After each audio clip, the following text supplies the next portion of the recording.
નાનું પણ દેવું, નાનો પણ રોગ, ઘા, નાનો પણ અગ્નિ, નાનો પણ કશાય પર ભરોસો કરવા જેવો નથી. કારણ એ ક્યારે મોટું બની જશે તે ખબર નહીં પડે. નાની ચીજને ક્યારેય નાની ન સમજવી. ક્યારે મોટું સ્વરૂપ પકડી લે તે કંઈ કહેવાય નહીં. મોબાઈલ, ટીવી, ઇન્ટરનેટ, ગૂગલ આ બધી ચીજો દેખાય સાવ નાની પણ એનું પરિણામ બહુ ભયંકર આવી શકે છે. બાહ્ય દ્રષ્ટિએ આ બધી ચીજો શરીરને નુકસાનકારી તો છે પણ આંતરિક રીતે ગુણોને ખતમ કરનારી છે. માતા પિતાની નાની પણ ટકોર આજના દીકરા દીકરીઓ ટીનએજર સહન નથી કરી શકતા. સીધો આપઘાત કરી બેસે છે. પોતાનું વર્તમાન જીવન પણ સાચવવા તૈયાર નથી. ત્યાં મરણની સમાધિ અને પરલોકની સદગતિ વિશે શું વિચારવાના હતા? આ બધા ચીજનો દુરુપયોગ કરવાનો હોય તો મોત સિવાય કાંઈ જ બચતું નથી. હમણાં જ થોડા દિવસ પહેલાં છાપામાં વાત વાંચવા મળી, ચૂહે મેં હૈ દમ, પ્લેન કો રોકે એકદમ.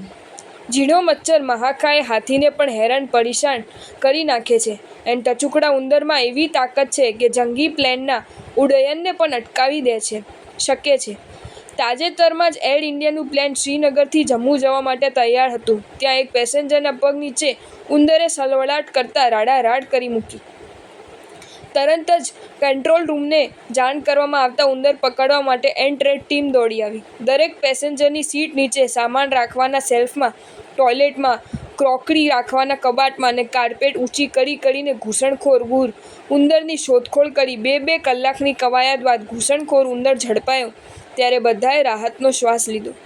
પિંજરામાં પૂરીને ઉંદરને લઈ જવાતો હતો ત્યારે તેના મોઢા પર ગભરાટને બદલે મસ્તીભર્યું હાસ્ય છલકાતું હતું અને પેસેન્જરો સામે ટગર જોઈને જાણે કહેવા માંગતો હોય કે મારું કદ ભલે નાનું છે પણ ધારું તો પ્લેનનું ઉડ્ડયન પણ અટકાવી શકું છું.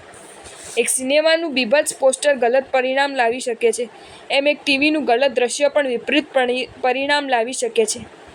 મનથી એમ સમાધાન કરો, થોડું જોયું એમાં શું નુકસાન? એટલે કે નાની ચીજ સમજીને એને નેગ્લેક્ટ નહીં કરતા. હું તો કહું છું 20 વર્ષની ઉંમર સુધી મોબાઈલનો ઉપયોગ જ ન કરવો જોઈએ.